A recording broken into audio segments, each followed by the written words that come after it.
Alors, Madame, Monsieur les représentants de Pôle emploi, premier opérateur du service du travail de l'État français. Comme indiqué mardi 5 mai, la Fédération des employés et cadres CGT Force ouvrière et sa section fédérale des OSDD se sont interrogés et ont débattu au sein de leurs instances sur ce rendez-vous hebdomadaire de déclinaison des informations descendantes de la direction générale que vous concédez dans toute votre bienveillance aux représentants et organisations syndicales des personnels. Un rendez-vous tout d'abord intitulé Audio des GDSC, puis Audio des GDSC secrétaire CSEC. Un rendez-vous que vous avez nommé il y a 2 semaines, Audio des GDSC secrétaire CSE centrale, excusez-moi je vais le dire plus correctement, et secrétaire C2FCT centrale.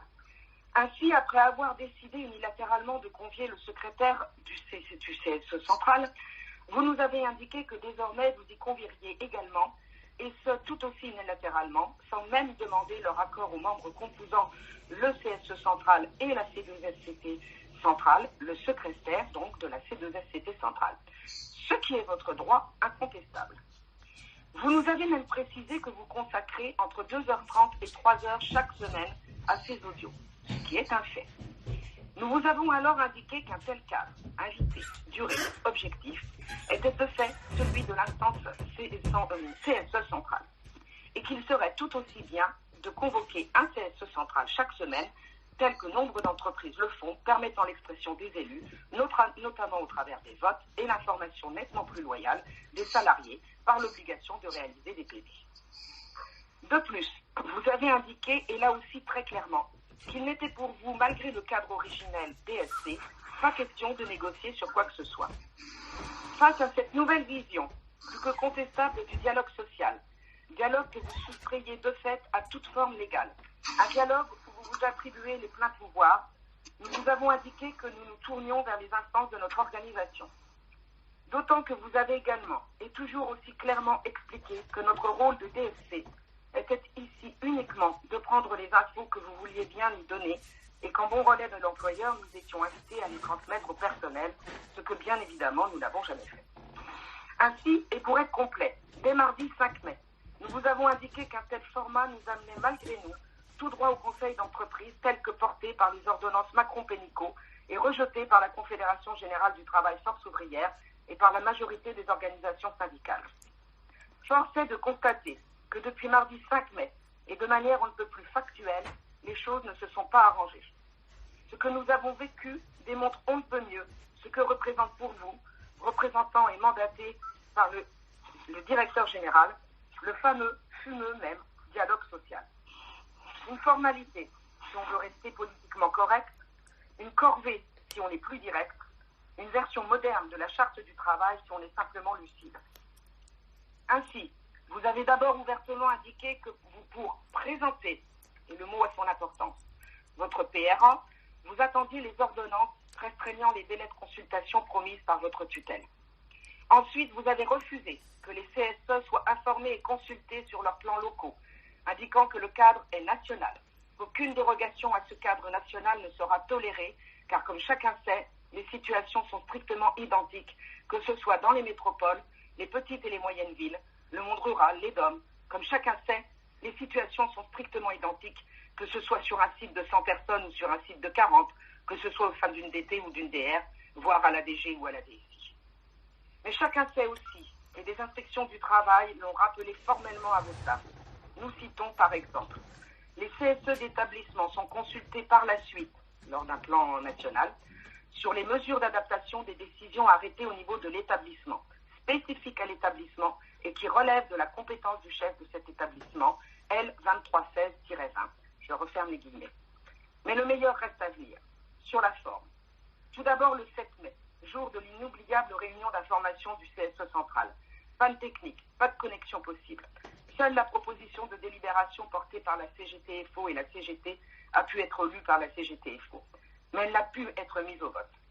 Le mardi 12 mai, réouverture de ce CSE central. CGT et CGT-FO réaffirment la demande de mise au vote de cette délibération. Celle-ci, sur laquelle nous ne reviendrons pas plus avant ici, sera votée à l'unanimité des membres du CSE central. Elle réaffirme votre obligation de respecter le Code du travail, ainsi que les accords en vigueur à Pôle emploi, quitte à décaler de quelques jours la sacro-sainte date du 18 mai pour la réouverture des sites la réintégration physique sur les lieux de travail des agents et cadres de Pôle emploi que vous n'avez pas équipés d'unités mobiles. Malgré ce vote unanime, vous décidez de passer outre et dérouler autoritairement votre projet. Mais c'est vrai que vous aviez fait le choix de la com. Les médias avaient été avertis en amont. Impossible alors, même par simple bon sens, de se donner quelques jours. Et tout ça pour que le 12 mai, M. Hoyer annonce en CSE central qu'il n'y avait que 2000 rendez-vous, toutes agences confondues, de programmés. Entêtement, dogme et dirigisme semblent être désormais ce qui préside au devenir de Pôle emploi. Nous le savons, nous y avons fait face durant le confinement de nos vies privées. Depuis le début de cette crise, ouvrir coûte que coûte est l'obsession du directeur général. Aurons-nous l'outrecuidance de rappeler ici qu'il aura fallu un DGI national porté par la CGT-FO pour que les agences au cœur de la première vague de l'épidémie soient fermées au public et pour qu'enfin la sécurité sanitaire des agents et des usagers soit concrètement prise en compte. Aujourd'hui, votre cadrage national a recueilli un avis majoritaire négatif du CSE central, faute, et vous le savez, d'un éclairage suffisant de sa déclinaison opérationnelle par un examen et une information-consultation de chacun des CSE, de chacun des établissements. Vous déployez quand même. Si d'aucuns en doutaient encore, il est là, des plus clairs, que vous n'avez aucun respect des instances, aucun respect des représentants des organisations syndicales et des élus des personnels, que tout cela n'est pour vous qu'une formalité à accomplir pour être, entre guillemets, tranquille, avec pour unique objectif d'ouvrir le parapluie au cas où vous seriez demain poursuivi pour mise en danger d'autrui. C'est d'ailleurs tellement clair, nous y revenons, que dès le mercredi 6 mai, le directeur général s'exprimait dans les colonnes du Figaro en indiquant subrepticement au détour d'une phrase que le plan de déconfinement était présenté aux instances représentatives du personnel. Un communiqué de presse circulait également. À ce propos et en aparté, quelqu'un pourrait-il expliquer à M. Basser que sa comparaison avec la crise de 2008, qui est aveuglément reprise, ne tient pas la route? En effet, Pôle emploi était tout juste créé le 19 décembre 2008 pour être exact. Et Pôle emploi n'était pas le moins du monde un EPA. Les négociations de la convention collective nationale qu'il s'acharne à démanteler n'avaient même pas débuté. Et ce, au sens plein et entier du terme négocié, sous la houlette de son prédécesseur.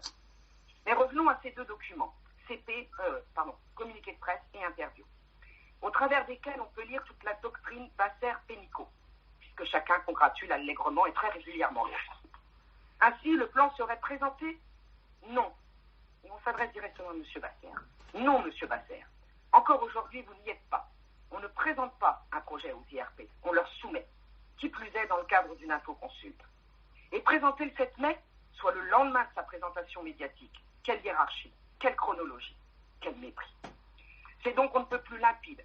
Dans le nouveau monde de l'État en mode start-up, livre-programme écrit par un certain Thomas Cazenave, inspecteur des finances, cadre à Orange France et à Pôle emploi avant de devenir directeur adjoint de cabinet d'Emmanuel Macron au ministère de l'économie, puis directeur de cabinet du secrétaire d'État à l'industrie ou encore secrétaire général adjoint de la présidence de la République et enfin délégué interministériel, là aussi, à la fameuse transformation publique. Et aujourd'hui, tête de liste des faits de la République en marche aux élections municipales de 2020 à Bordeaux.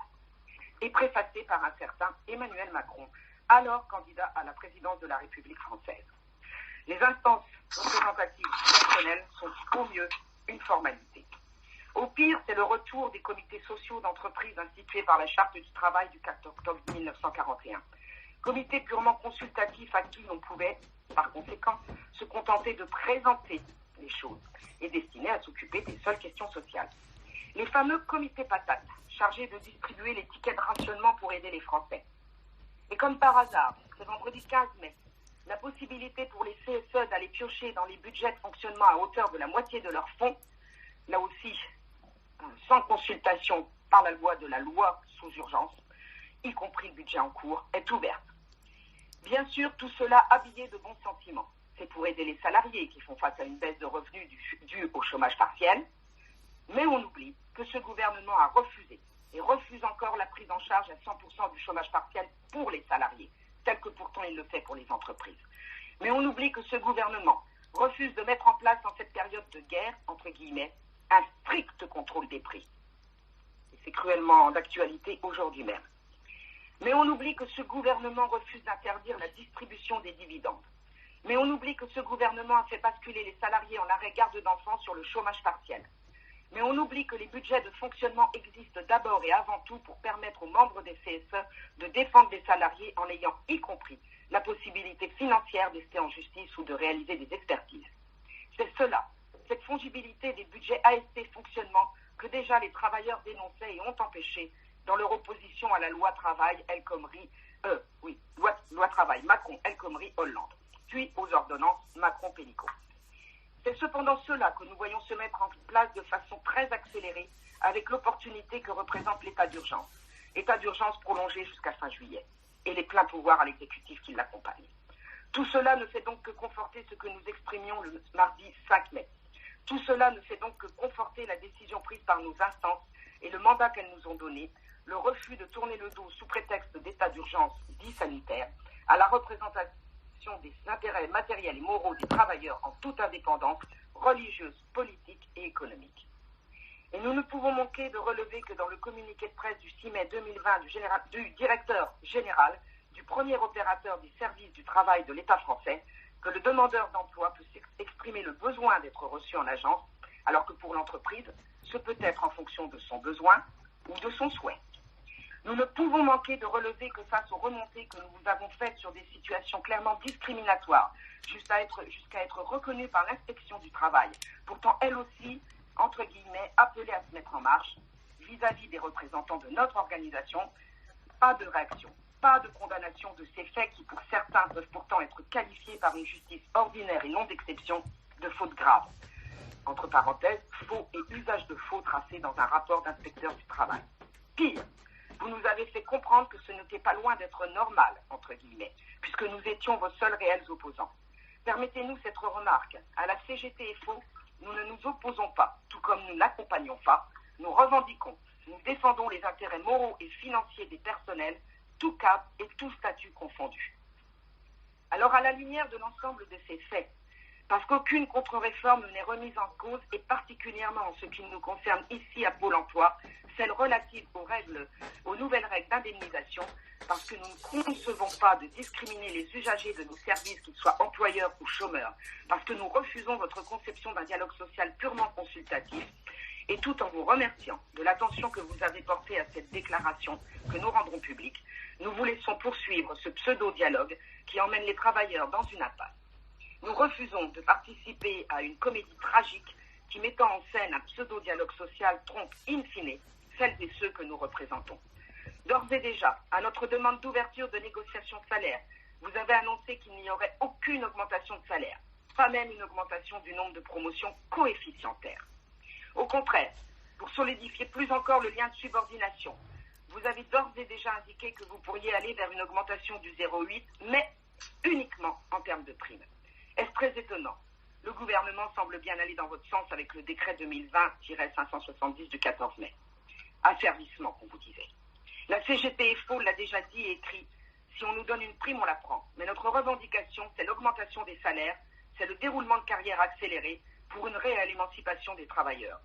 Alors même stigmatisés par des dirigeants aux ordres, nous continuerons à représenter et porter les revendications des travailleurs, quel que soit leur statut, qu'ils soient cadres ou employés, publics ou privés, en toute indépendance. La CGT. Merci.